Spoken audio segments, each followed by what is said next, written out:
Our next presenter is Dr. Carrie Monohan. Of course, she's the Science and Program Director at the Sierra Fund. And she's going to dig into the weeds on the case study of due diligence at the Champion Mine. Great. So Alan did a great job of giving you kind of the 20 years experience surrounding this issue that he has, which I greatly appreciate.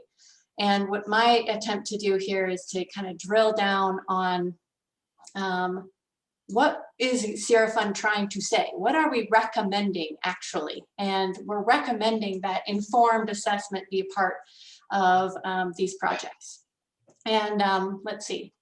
Great. So this is the end slide as well. This is my last slide. It's my first thought, right? We are essentially recommending that all assessments, informed assessments, include these 4 steps. That there be a cultural research and, historical research and cultural assessment component. So you figure out what happened there.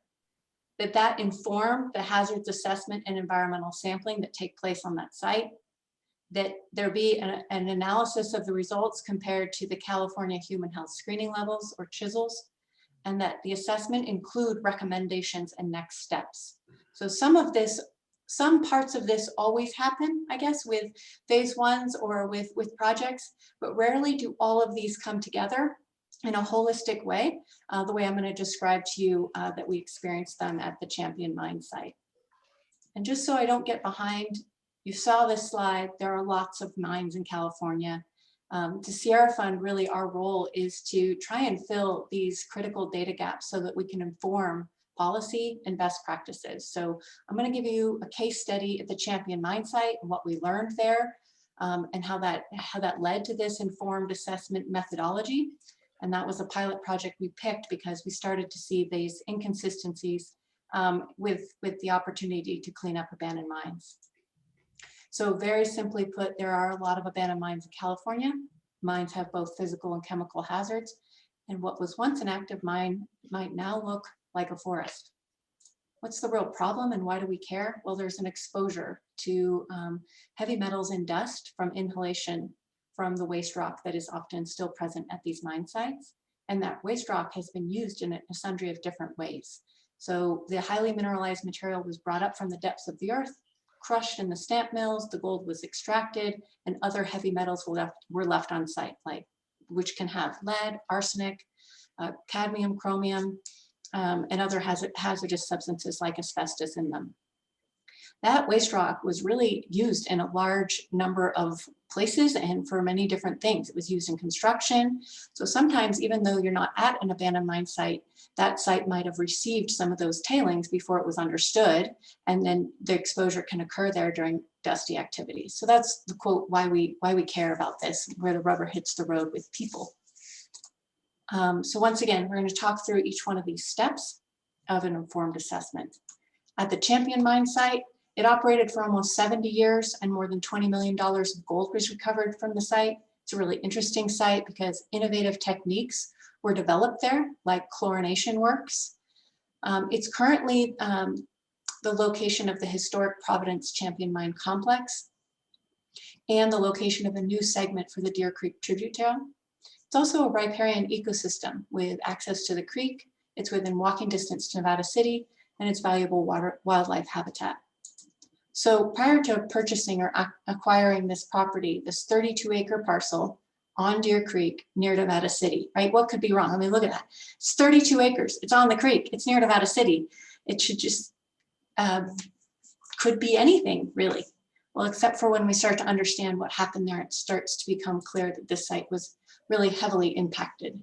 So our first step around historical research is looking at some of the maps that were there. We hired a licensed cultural archaeologist to help us find many of these maps and to actually conduct the historical record search.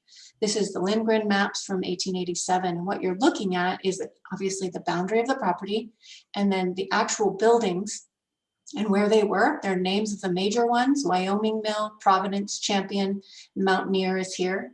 And then some indication of where some of these tailing piles were. So the cultural archaeologists conducted the record search to create a timeline of events at the site, understanding what happened, where, and when. And then this was used to inform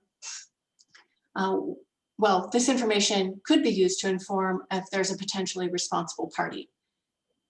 So understanding who owned it, when they owned it, and what they did with that property, all of that information can be brought together to do a potentially responsible party search.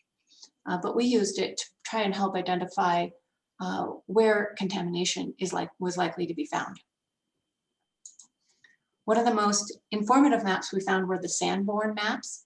These maps were created by insurance companies because mine sites could burn down, and the insurance company needed records of what exactly was there so that they would only pay to insure and build back what they had record of being on site. But there's a lot of detail to these. So this here says chlorination works, and you can actually see where the vats were, and here's Deer Creek, right? And some of the other ones say hoisting works. So it's a real, this for me is really when the site started to come alive and we started to truly understand where things took place on the site. So a summary of the first step: hiring a licensed consulting archaeologist to conduct historical record search, consulting with the local tribe about cultural resources, and then that archaeologist created a documentary timeline of what happened to the property and when, which was largely based on ownership and operations, and then summarizing those findings into a report so that it could be used as part of the environmental assessment. So step 2 is this environmental assessment. So to develop a sampling and analysis plan to identify the physical and chemical hazards.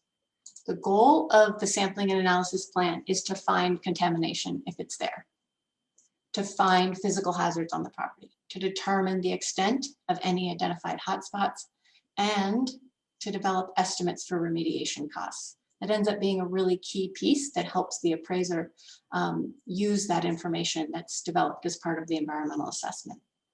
Without it, the appraiser may say, I don't have the geologic background to understand the findings, so I don't know how to include them. We want to develop these estimates for remediation costs so that it can be used by others. So the environmental assessment, this is a summary of a range of different assessments that took place on the property. And key to this is doing the judgmental sampling around where we thought contamination would be, but other parts of the property also were sampled so that those areas could be informed. What could you do with some of these other areas? Like Alan alluded to, Sierra Fund started this with an assessment, and then we were lucky enough to be selected by the EPA Targeted Brownfields Assessment Program, and their consultant, Weston Solutions, came out and did a range of sampling here that really helped confirm and expand our understanding of the extent of the contamination. So summary for environmental assessment step is hiring a licensed geologist, that sampling should be done by trained professionals with the proper PPE, that really what we're doing is judgmental sampling informed by the cultural assessment and historical records results. And I think the best thing that we did as a part of this case study is we had the cultural archaeologist, this is Mark Silverston, in the field with us so that he was helping us to understand exactly where we were and where things happened and helped inform where we took samples. So how do we analyze those results and figure out what is bad, what is okay? Well, the key here is having these the California Human Health screening levels. We have residential levels and commercial levels. Someone just asked me, what do you mean by residential levels? Well, what it means is if a sample was collected and it was below those residential levels, it means that soil could really be used at a residence in your backyard. There are less conservative values if that site or that soil were used for commercial purposes. Key to this step is using certified labs and making sure that the detection limits are lower than your decision-making limits, lower than the residential chisels, for example. These are often called Title 22 metals. I say this because a lot of people trying to take this on don't necessarily know what to ask the labs. The real difference here, I guess, with mercury is if there's any water quality runoff, which there was not at this site, then low detection limits for mercury need to be included, and ultra clean sampling methods are needed. At this site, there was not a water runoff, so these contaminants of concern are really based on soil. So then displaying the results. This is just 3 of the contaminants here, but I think that it's really nice to overlay that with what happened at the site. And you can see the hotspot identified in red here was both above the commercial chisel level for lead, for cadmium, and for arsenic. Whereas this sample, not too far away from it, was below the residential soil for lead, levels for lead, cadmium, and arsenic. So this is a nice way of displaying the results for these 3 contaminants of concern and showing you why judgmental sampling was so key here. We have mic mute, there we go, got it. All right, so summary of the analysis of findings. So making sure that the scope of work is to find any hazards or contamination on the site. I say it like this because I think that as a property owner myself, I would feel more inclined to call a consulting firm and say, what I really need you for is to help make this problem go away because I need to do X, Y, and Z with the property. When really what makes most sense is to say, I need you to find any problems that are at this site so that I don't take them on without knowing about them prior to acquiring that property. And so making sure that the consultants hear you say that it's in your best interest to look for these problems. Making sure that the geologist has the historic record search results and cultural assessment findings, and making sure that the scope of work included a cost estimate for remediation to be developed. So there's 3 different consultants that you're essentially working with. One is the cultural archaeologist. You need a historic record search from them.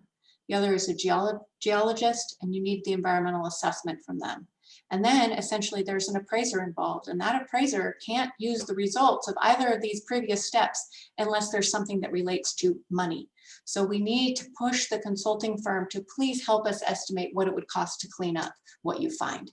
Please give us a range. I understand that deciding what to do here is going to be a long process, and that if we decide to do something really expensive, it's going to cost a lot more than doing something simple. I understand that there's a range and it will take a lot more engineering to come up with the exact number, but I, as the property acquirer or the one that's helping facilitate this process, need to truly understand what the issue is. This is $1 million more cleanup, or is this a $10,000 to $20,000 cleanup?